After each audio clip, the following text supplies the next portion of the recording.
Heading out of Sapa now. Road's in pretty awful state. The weather's pretty awful as well.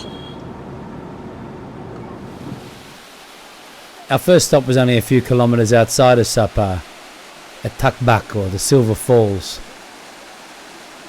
The falls are spectacular, but they can be pretty busy as well. It was while we were here that the Sapa rain and mist finally began to break.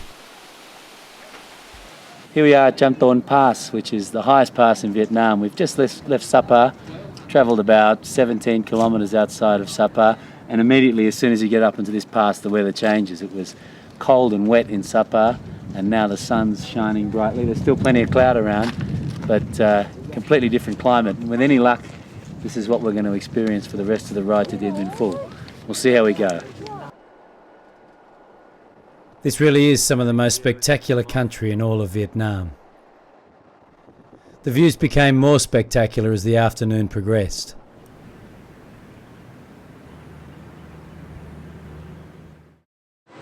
Well, the day started in Sapa and it was wet and cold, and I have to say it was looking pretty grim. But as soon as we crossed the Cham Thon, I better check that, the Cham Thon Pass, this is what happened, and it got actually stinking hot. So it's been pretty damn hot ever since. It's cooling off a bit now. It's about 3:30. We've just passed through Binh Lu and we've been walking through some of the black Zao villages of this area.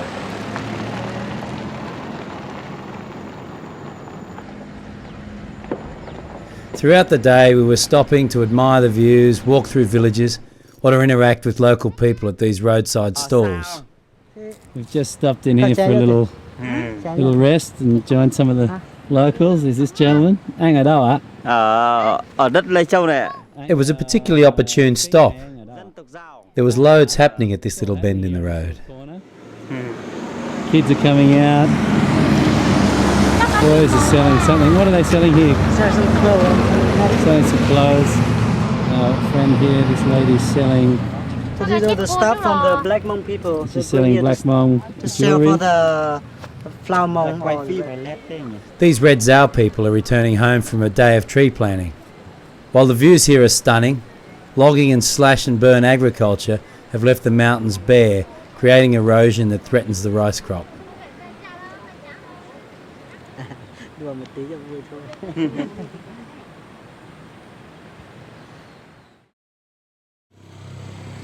Vietnam's got a lot of beautiful houses, but I think I found my favourite this afternoon here, just 1 kilometre outside of New Lai Châu.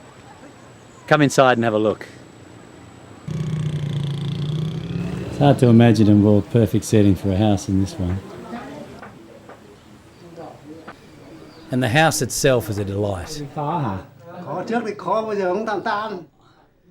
And the elderly couple who live here invited us in for a cup of tea. Typical hospitality throughout this journey across the northwest. They told us that they'd seen many tough years, but things at the moment were going well. They were very proud of their cosy home and their good-sized rice farm.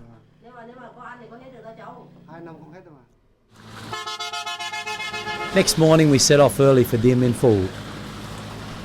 The roads were in a mess, with new roads being built and landslides caused by erosion devouring them.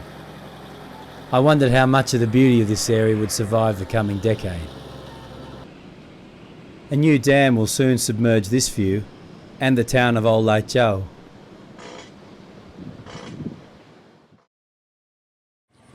This afternoon we're about 10 kilometres outside of Dien Bien Phu, and this area is inhabited by different ethnic minorities to the areas we've been over the last few days. For the people here, they're known as Black Thai, and their language is similar to Thai but not exactly the same.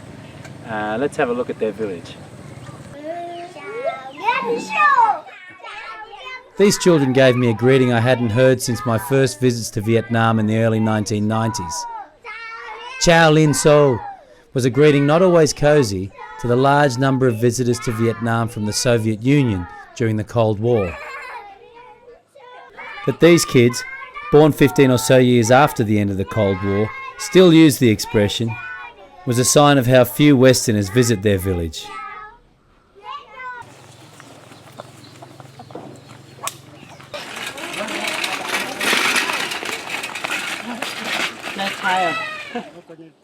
This 80-year-old man has lived in this area all his life.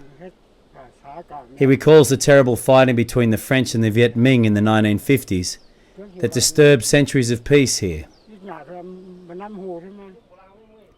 We were also privileged to meet the oldest person in the village, this grand old woman of 102.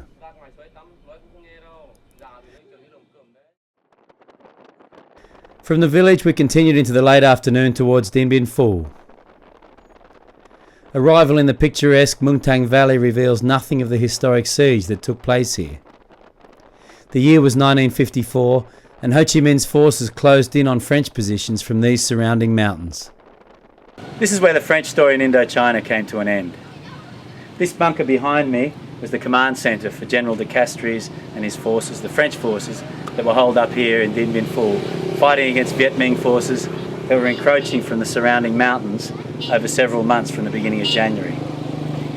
On the 7th of May, the Viet Minh overran this bunker, and that brought to an end both the siege at Dien Bien Phu and effectively French colonial presence in Indochina.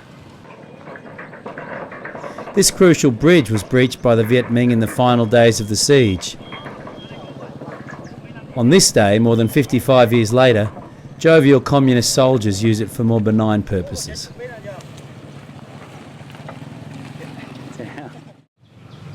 There's still plenty for the history buff at Dien Bien Phu. The museum gives an interesting, if predictable, winner's account. The cemetery, that holds just some of the Vietnamese casualties of the battle, is a more sobering experience. And many of the former French bases, including this important one, Hill A1, or Eliane as it was known to the French, remain. You know, they attacked this area about 30 times. Around 18 kilometres outside the town is Pa Huang Lake. Make sure you leave plenty of time to visit this place. Also known as Mung Phang, its beauty, its friendly villages, and the historic bunker from which Viet Minh commanders conducted their siege against the French make for one of the most interesting and picturesque spots in the northwest.